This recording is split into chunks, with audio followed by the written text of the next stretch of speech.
Hey, what's up? This is Chosen, and this video is going to be a community update for October 18th, so let's get into it.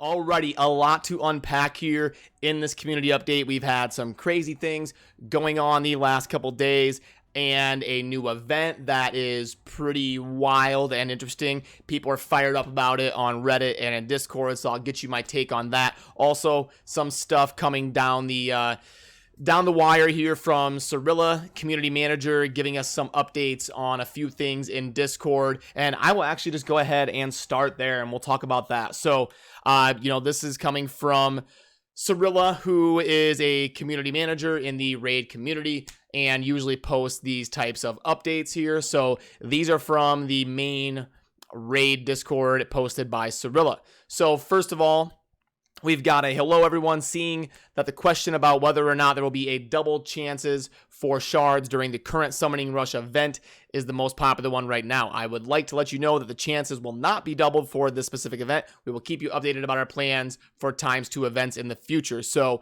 looks like we're not going to be getting that coveted ×2 ancient summoning rate that everybody is dying to get. Looks like it's not going to be coming with this event, but they're going to keep us updated, and they are willing to do that in the future.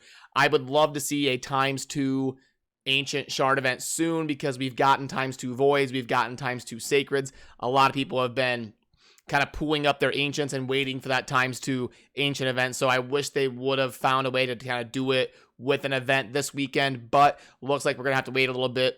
But it sounds like they're willing to do it here in the future. Next, a gentle reminder, the server may experience a load right now after the clan boss reset. Better to refrain from serious in-game actions. Okay, that's old. They're basically just saying they needed to reset the server for some optimizations, and they're working on optimizing this area. Not a whole lot to cover there. Now, this one is pretty big. Guys, we have seen tons of your feedback about Faction Wars since they appeared in the game, and we could not possibly miss your request to reconsider the difficulty levels for Crypts. We would like to let you know that some serious changes are coming to this area with the 1.12 release, which is the next patch, is 1.12. We do urge you to play in the Crypts as much as possible to take in all of their roughness right now so that you can see the change when it's there. The difficulty will be significantly decreased. Great.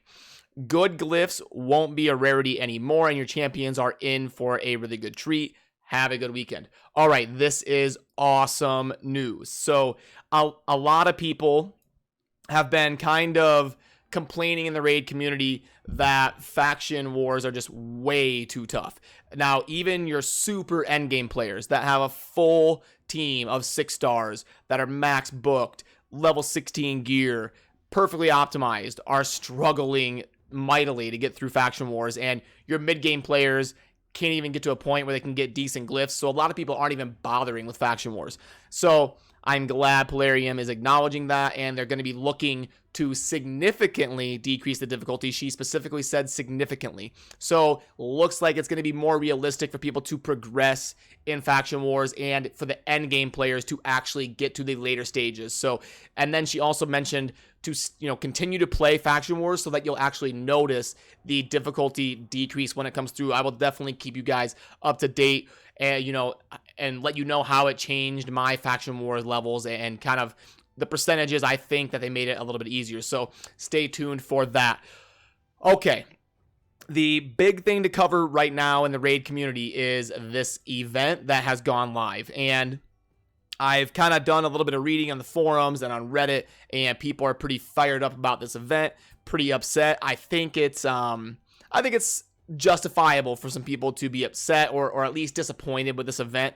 I work with a few people in Plarium and, community managers and certain people within the organization. I have nothing but amazing things to say about the people that I have worked with behind the scenes and talked to and stuff.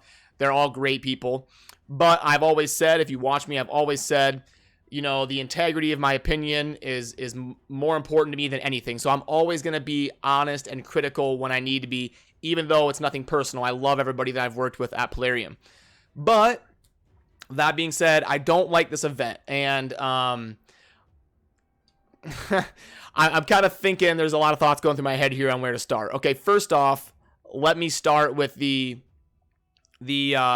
carrot dangled in front of people for the end of the event, which is the Epic Dwarf right here, Gala Long Braids. Now, Gala is a new dwarf Epic Void in the game. Let's quickly go over her and kind of how good or bad she is. So, the A1 is attack one enemy 2 times. Each hit ignores 30% of the target's defense. Places a shield buff on this champion for 2 turns. The value of the shield is equal to 20% of the damage inflicted. Okay. The A2 is attack one enemy, ignore 50% of the target's defense when attacking under a shield buff, which should be pretty permanent for her. Heal the champion by 50% of the damage inflicted. Place a shield buff on this champion equal to any surplus heal for 3 turns. I like that ability. Got some good utility.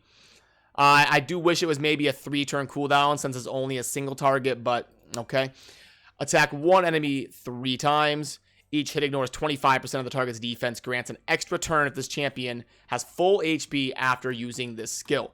I like this ability on a 3-turn cooldown. Very good A3. I like the design of it. Multi-hit, ignore defense, grants an extra turn. We've got some utility baked in there on a 3-turn cooldown. I like that.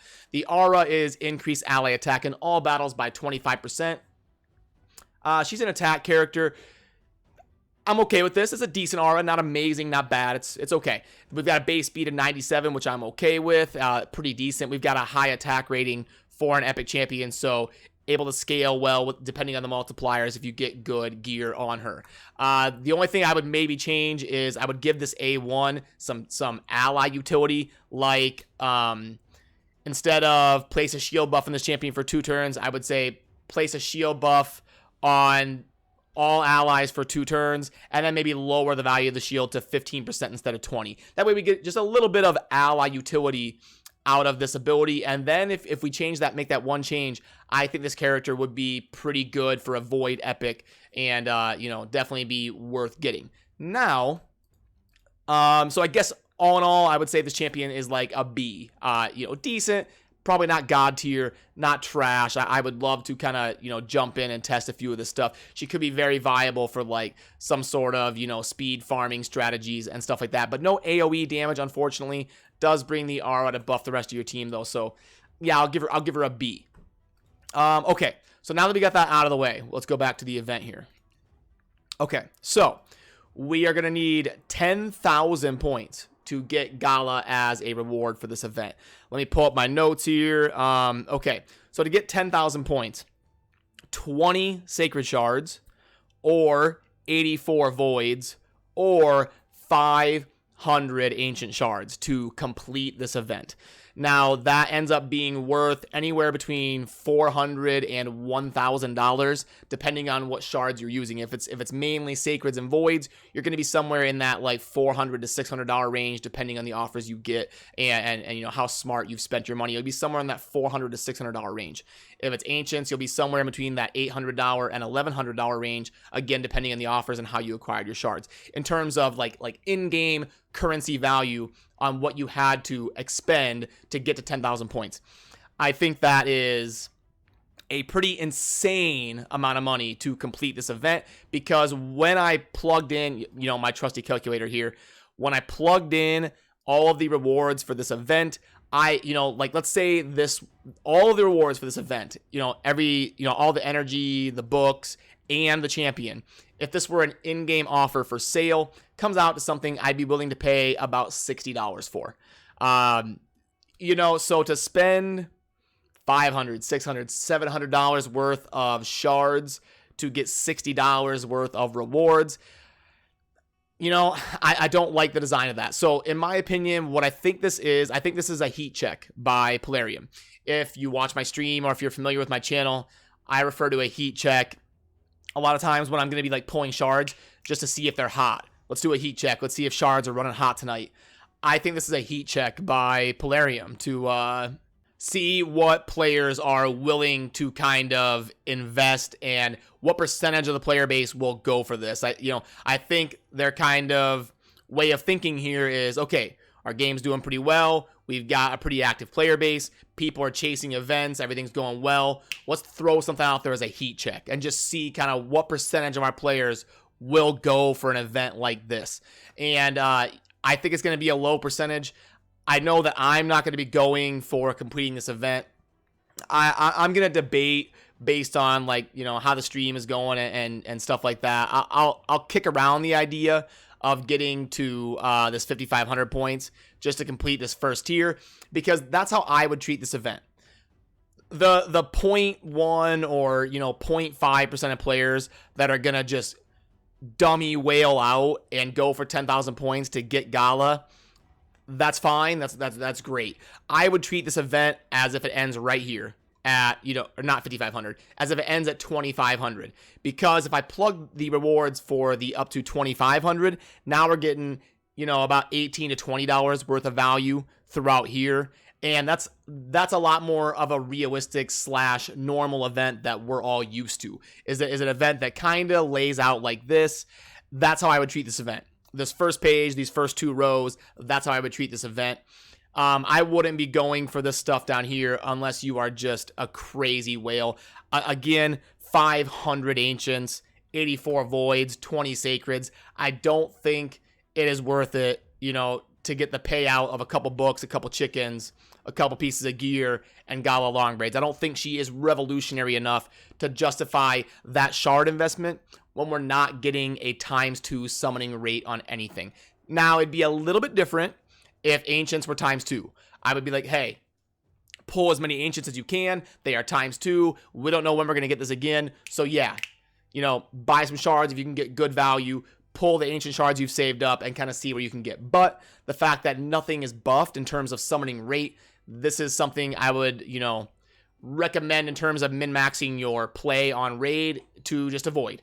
Or, you know, maybe just go for the first couple rows here of the event and kind of just treat it like that. And you know, if you want to go past that, if you're a whale, you spend a lot of money, great, you're gonna get you know, some extra rewards for summoning. But for 99% of us, I would treat this event like a normal event we've had in the past and just go for the first 2 rows here. So how would I structure this event differently? I don't like to criticize something without providing a solution or some input on making it better, because I think that's kind of lame to just criticize something without providing anything that would make it better. So if I were Polarium, I would have had a big event like this coincide with ×2 ancients. The community is hungry for ×2 ancients, and I think this would have been a good opportunity to roll out some ×2 ancients and then heat check a crazy event to see how many people will go for it. I would have Gala as a reward up here at like 5,500 instead of 10,000. And then at 10,000, I would have had like Venus. You know, Venus is a void legendary that is viable in the clan boss, and a lot of people out there value her. If Venus were the reward for getting to 10,000 points, I'm sitting here trying to think, I would still be on the fence. I mean, gosh, it's so much money of in-game currency to go for, but I would at least be thinking about it. If Venus were the reward at 10,000 points, I would be considering it. I still would probably lean towards not, but it would tempt me. But Gala being the 10,000 point reward is not really tempting me to go for it. So that's kind of my take on this whole event and why people are frustrated, why people are upset. And unfortunately, I tend to agree with them. I love Polarium and everybody I deal with there, but I do disagree with this event and kind of how it was laid out with no like buff to the summoning chance coinciding with it. We are also getting a champion training tournament. I would have liked to see maybe a different tournament, an artifact upgrading one. I know it crashed the servers last time, so they're probably trying to work on you know, fixing that. But we just got done with a champion training event, so a lot of people probably, you know, made a bunch of 5 and 6 stars. So maybe give us a dungeon event or an artifact event or something else kind of in between to let people save up a little bit of food. But we're diving right back into a champion training tournament, so I think that's another interesting choice that I kind of disagree with. But hey, a champion training event or tournament is always kind of welcome, because you can't go wrong farming XP and you know, ranking up your champions. So I'm okay with it, but not exactly what I would have chose. In terms of the offers that are coming through in the marketplace, I'll go over those really quickly. I actually haven't plugged this one in yet. I wonder how this one will grade out. So if we input 9.99 and we got 4 million silver. Yeah, grades out as worth about $6 or $7. So probably one that I will stay away from. This one's not going to grade out very well, I don't think. Let's plug it in just for the S's and G's. Sacred Shard 3, 1500 gems. Yeah, grades out is something I'd pay about $60 to $70 for, somewhere in there. So again, that is one that I will stick away from. This pack is good. This is one that I'm mulling around buying, and I'm going to kind of see how the budget shakes out in terms of what I'm willing to spend on Raid. We'll see how it works out the next few days, but this is probably one I'm going to scoop up. This is a pretty good offer. I like this great deal mix pack. Not a big fan of the Elite Sacred pack. Not a big fan of the special silver pack. The Conqueror pack I've talked about in previous videos. I do like this offer. I think this is good value, and I think it's worth buying a couple days a week if you're the type of person who's looking to spend money on Raid, efficiently. I do like this one. The 6-star artifact pack, it is crit damage, which is a really good set. It's 6-star epic, which I like. I wish the silver was gems instead. I wish this was like 500 gems. Then this would be an offer that I would be neutral towards, but in its current state, this is one I would tend to lean against not recommending. So yeah, that kind of wraps up all the offers and everything kind of going on right now in the community. Definitely let me know what you think down in the comments. I enjoy hearing your guys' input, and as always, thank you for watching. Have a good rest of your day. Peace.